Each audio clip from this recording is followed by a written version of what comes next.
ఒకవైపు కాంగ్రెస్ అత్యధిక స్థానాల్లో విజయం సాధించింది. ఇదే సందర్భంలో ఇటు బీఆర్ఎస్ బీజేపీ మేము బలపడ్డాం, అలాగే కాంగ్రెస్కు వ్యతిరేకత మొదలైందని కూడా చెప్తున్న ఆరోపణలు కనిపిస్తున్నాయి.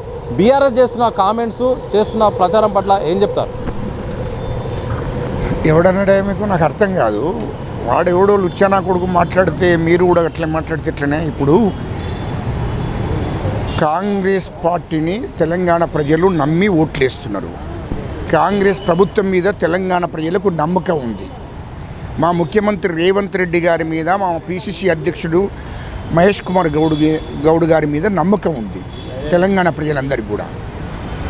మా హైకమాండ్ రాహుల్ గాంధీ గారు, సోనియా గాంధీ అమ్మ, మా మల్లికార్జున్ ఖార్గే, మా హైకమాండ్ మీద కూడా తెలంగాణ ప్రజలందరికీ నమ్మకం ఉంది. అందుకోసమే ఇలా చూడండి, 2023 అసెంబ్లీ ఎన్నికల్లో తెలంగాణ ప్రజలు కాంగ్రెస్ పార్టీకి ఓట్లేశారు. మా ముఖ్యమంత్రి రేవంత్ రెడ్డి గారిని ఈ రాష్ట్ర ముఖ్యమంత్రిగా చేశారు. 2023 డిసెంబర్ 7 తారీఖు నాడు ప్రమాణ స్వీకారమైనప్పటి నుండి ముఖ్యమంత్రిగా అప్పటి నుండి ఇప్పటిదాకా తెలంగాణ ప్రజల కోసమే పనిచేస్తున్నాడు. రోజుకు 18 గంటలు తెలంగాణ ప్రజల కోసం మా ముఖ్యమంత్రి రేవంత్ రెడ్డి గారు పనిచేస్తున్నారు. ఇది ప్రజలు చూస్తున్నారు. అదేవిధంగా పార్లమెంట్ ఎలక్షన్లు వచ్చినాయి. పార్లమెంట్ ఎలక్షన్లు, అసెంబ్లీ ఎన్నికల తర్వాత పార్లమెంట్ ఎలక్షన్లు వచ్చినాయి. తెలంగాణ ప్రజలు కాంగ్రెస్ పార్టీని గెలిపించారు. బీఆర్ఎస్ పార్టీ డిపాజిట్ కూడా దక్కలేదు ఎంపీ ఎలక్షన్లలో. రెండవది, ఆ తర్వాత ఎమ్మెల్సీ ఎలక్షన్లు వచ్చినాయి. ఎమ్మెల్సీ ఎలక్షన్లలో బీఆర్ఎస్ అడ్రస్ కూడా లేకుండా పోయింది. ఆ తర్వాత జూబ్లీహిల్స్ ఉప ఎన్నిక వచ్చింది. ఆ ఉప ఎన్నికల్లో కూడా కాంగ్రెస్ పార్టీని గెలిపించారు. బీఆర్ఎస్ను పాతరేశారు జూబ్లీహిల్స్ కాన్స్టిట్యూన్సీ ప్రజలు. ఆ తర్వాత టోటల్ సర్పంచ్ ఎన్నికలు వచ్చాయి. సర్పంచ్ ఎన్నికల్లో తెలంగాణ ప్రజలు కాంగ్రెస్ ప్రభుత్వం మీద నమ్మకంతోని, మా ముఖ్యమంత్రి రేవంత్ రెడ్డి గారి మీద నమ్మకంతోని మొత్తం 180% సర్పంచులు మా కాంగ్రెస్ పార్టీ గెలుచుకున్నది. అది తెలంగాణ ప్రజలు ఓట్లేసి గెలిపించారు. ఇక మున్సిపల్ ఎన్నికలు వచ్చినాయి. మున్సిపల్ ఎన్నికలు వచ్చినాక సిగ్గు లేకుండా వాడు హరీష్ రావు మాట్లాడుతుంటూ, సిగ్గు లేకుండా వాడు ఆర్ఎస్ ప్రవీణ్ అన్నట్టు మాట్లాడుతుండు. సిగ్గు లజ్జ ఉండాలి. అరే, మీకు కేసీఆర్ కుటుంబాన్ని నమ్ముతలేరు నాయన తెలంగాణ ప్రజలు. మున్సిపల్ ఎన్నికల్లో 100కి 90% ఓట్లు, 100కు 90% ఓట్లు కాంగ్రెస్ పార్టీకి ఓట్లేశారు తెలంగాణ ప్రజలు. కాంగ్రెస్ ప్రభుత్వం మీద నమ్మకంతోని, మా ముఖ్యమంత్రి రేవంత్ రెడ్డి గారి మీద నమ్మకంతోని తెలంగాణ ప్రజలు ఓట్లేశారు. ఇవాళ 116 మున్సిపల్ ఎలక్షన్లో 116లలో దాదాపు 100 పద్దక మా కాంగ్రెస్ పార్టీ గెలుచుకున్నది. అదేవిధంగా మేయర్లో, అది కార్పొరేషన్ ఎన్నికల్లో అదే 6 మాయ గెలిచినాయి కాంగ్రెస్ పార్టీ. ఇంకా ఇక్కడదయ్యా తెలంగాణ ప్రజలు బీఆర్ఎస్ పార్టీని అడ్రస్ లేకుండా చేశారు. కాంగ్రెస్ పార్టీ తర్వాత గెలిచింది ఎవరంటే తెలంగాణలో కౌన్సిలర్గా, కార్పొరేటర్లు గెలిచింది ఎవరంటే ఇండిపెండెంట్లు గెలిచారు.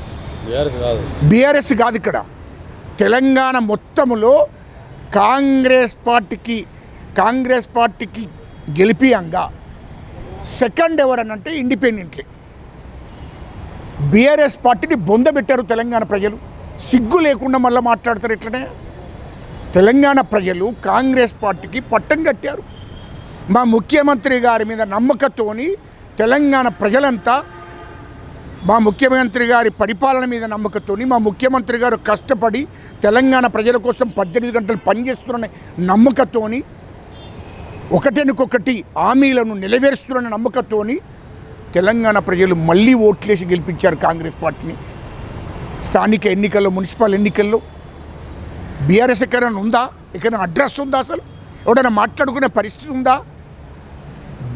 బీఆర్ఎస్ను బీజేపీలో విలీనం చేయడానికి సిద్ధంగా ఉన్నారు వాళ్ళు. బీఆర్ఎస్ నాయకత్వం ఆల్రెడీ అయిపోయిన కథ. మరో తెలుగుదేశం పార్టీ తెలంగాణలో. ఇది రాజకీయ ఆరోపణ చేస్తున్నారా, నిజంగా జరగబోతున్నా చెప్తున్నారా? జరిగింది చెప్తున్నా. మీరు అంటే మీ మీడియా చూస్తలేదేంది? నాకు అర్థం కాదు. మీ మీడియా ఏం చెప్తుంది? తెలంగాణ ప్రజలు ఓట్లేసింది కనపడతలేదా? ఇప్పుడు ఏంది కాంగ్రెస్ పార్టీకి పట్టం కట్టిండ్రు? తెలంగాణ ప్రజలు ఓపెన్గా కదా ఓట్లేసింది. ఓట్లేసి గెలిపించారు కదా కాంగ్రెస్ పార్టీని. అది నేను చెప్పలేదు. మొత్తం తెలంగాణ సమాజం అంతా చూస్తుంది కదా. తెలంగాణ ప్రజలు కాంగ్రెస్ పార్టీకే ఓట్లేశారు. కాంగ్రెస్ ప్రభుత్వాన్ని నమ్మి కాంగ్రెస్ ప్రభుత్వం చేస్తున్న పనులను మెచ్చి మా ముఖ్యమంత్రి రేవంత్ రెడ్డి గారు ఒకటేనొకటి ఇచ్చిన హామీలను నెరవేరుస్తున్నాడు. ఇంకా హామీలు ఉన్నాయి, ఆ మిగతా హామీలు కూడా ఖచ్చితంగా మా ముఖ్యమంత్రి గారు నెరవేరుస్తున్న నమ్మకం మీద ఓట్లేస్తున్నారు తెలంగాణ ప్రజలు. ఇప్పుడు 2 సంవత్సరాలే ఎందుకు తొందరపడుతున్నారు? 2 సంవత్సరాలలో ఒకటేనొకటి నెరవేరుస్తున్నాం కదా, నిధులను సమీకరించుకుంటూ రాష్ట్ర ప్రజలకు ఇచ్చిన హామీలను నెరవేర్చడం లక్ష్యంతో ముందుకు పోతున్నాడు మా ముఖ్యమంత్రి గారు. అందుకోసమే తెలంగాణ ప్రజలకు పూర్తి విశ్వాసం మా ముఖ్యమంత్రి గారి మీద ఉన్నది కాబట్టే ఓట్లేస్తున్నారు. వాళ్ళు ఇష్టం వచ్చినట్టు మతిస్థిమితం లేకుండా వాడు కేసీఆర్ ఒక దిక్కు, కేటీఆర్ ఒక దిక్కు, హరీష్ రావు దిక్కు, వాడు 3rd క్లాస్ ప్రవీణ్ కుమార్ అంటాడు ఓ దిక్కు. ఏం మాట్లాడుతున్నారు? ప్రజాపాలన కాదు నడిచేది, రేవంత్ రాజ్యం మొత్తం నడుస్తుంది తెలంగాణ అంటూ కూడా ఆర్ఎస్ ప్రవీణ్ కుమార్ చేసిన వ్యాఖ్యలకు ఏం చెప్తారు? ఎస్, రేవంత్ రాజ్యమే నడుస్తున్నది. ఏం బీక్తురో పీక్కోండి. అయితే ఏంది? ఎస్, అయితే ఏంది? మా రేవంత్ రెడ్డి ముఖ్యమంత్రి గారు భారత రాజ్యాంగాన్ని అమలు చేస్తున్నాడు, చట్టాన్ని గౌరవిస్తున్నాడు, చట్ట ప్రకారమే పోతున్నాడు. ముఖ్యమంత్రి గారు భారత రాజ్యాంగాన్ని, బాబాసాహెబ్ అంబేద్కర్ రాసిన రాజ్యాంగాన్ని అమలు చేస్తున్నాడు. భారత రాజ్యాంగంలో ఏముందో దాన్ని అనుసరించే నడుస్తున్నాడు. ఇంకా మీరు ఏం చేస్తారని నేను అంటున్నా.